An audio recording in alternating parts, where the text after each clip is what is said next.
बिस्मिल्लाहिर्रहमानिर्रहीम। नाज़रीन अस्सलाम वालेकुम, मैं हूँ मंसूर आज़म काजी। नाज़रीन, मक्का मुकरमा से सिर्फ एक मुआहदे पर दस्तखत नहीं हुए, एक स्ट्रैटेजिक मैसेज दिया गया है। पाकिस्तान, सऊदी अरब और तुर्किया ने 7 अगस्त को मक्का जॉइंट डिफेंस एग्रीमेंट पर दस्तखत किए और इस मुआहदे का बुनियादी असूल वाज़िह है।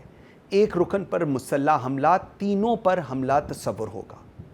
तुर्क वज़ीर ख़ारजा हकान फ़िदान ने इसे म्यूचुअल डिफेंस कमिटमेंट को नेटो के आर्टिकल 5 से तकनीकी तौर पर मुशाहबा करार दिया है।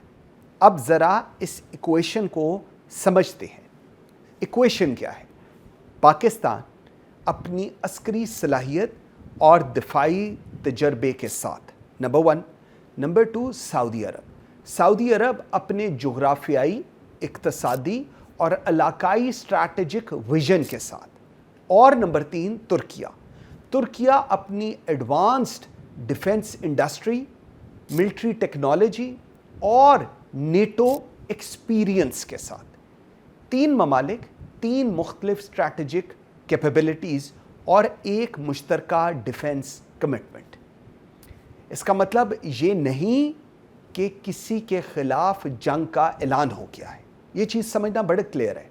इसका मतलब ये है कि जारियत की कीमत पहले से कहीं ज़्यादा पेचीदा और ज़्यादा भारी हो सकती है, और यही असल डिटरेंस है।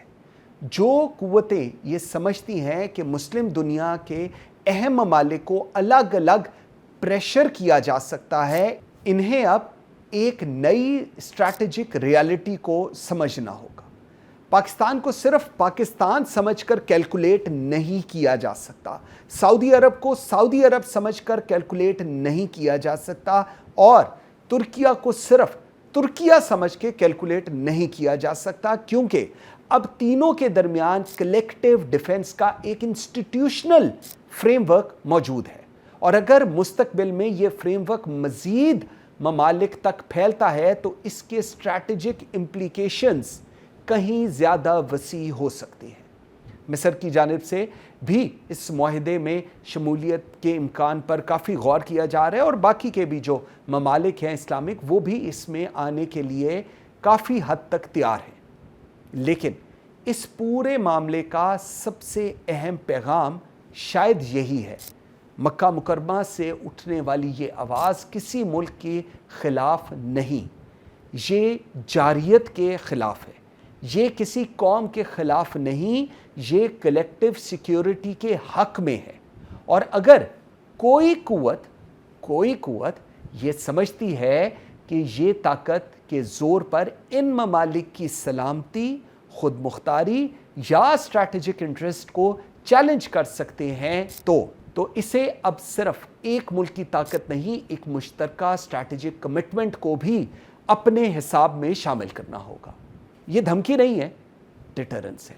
ये जंग की ख्वाहिश नहीं है, जंग रोकने की सलाहियत का ऐलान है। और मक्का मुकरमा से दिया जाने वाला सबसे वाज़िह स्ट्रैटेजिक मैसेज ये है: अमन चाहते हैं तो अमन के साथ आएँ, मज़ाकरात चाहते हैं तो मज़ाकरात की मेज़ पर आएँ। लेकिन अगर किसी ने जारियत का रास्ता इख्तियार किया तो इसे ये समझना होगा कि आज की दुनिया में किसी एक को तन्हा समझकर किया गया हमला ज़रूरी नहीं कि सिर्फ एक ही का मसला रहे। पाकिस्तान, सऊदी अरब और तुर्किया ने एक नए बाब का आगाज़ किया है। अब देखना यह है कि यह कमिटमेंट सिर्फ एक मुआहदे की हद तक रहती है, या फिर आने वाले बरसों में एक ऐसा रीजनल सिक्योरिटी फ्रेमवर्क बनती है जो पूरे खित्ते के स्ट्रैटेजिक कैलकुलेशन तब्दील कर देगा। मक्का मुकरमा ने पैगाम दिया है, अब खित्ते को इस पैगाम के स्ट्रैटेजिक इम्प्लीकेशंस समझने होंगे। इस तमाम तर सूरत हाल और इस तारीखी दिफा पेशरफ्त के असरात पर बात करते रहेंगे। मुझे मंसूर आज़म काजी को इजाज़त दीजिए। अल्लाह हाफ़िज़।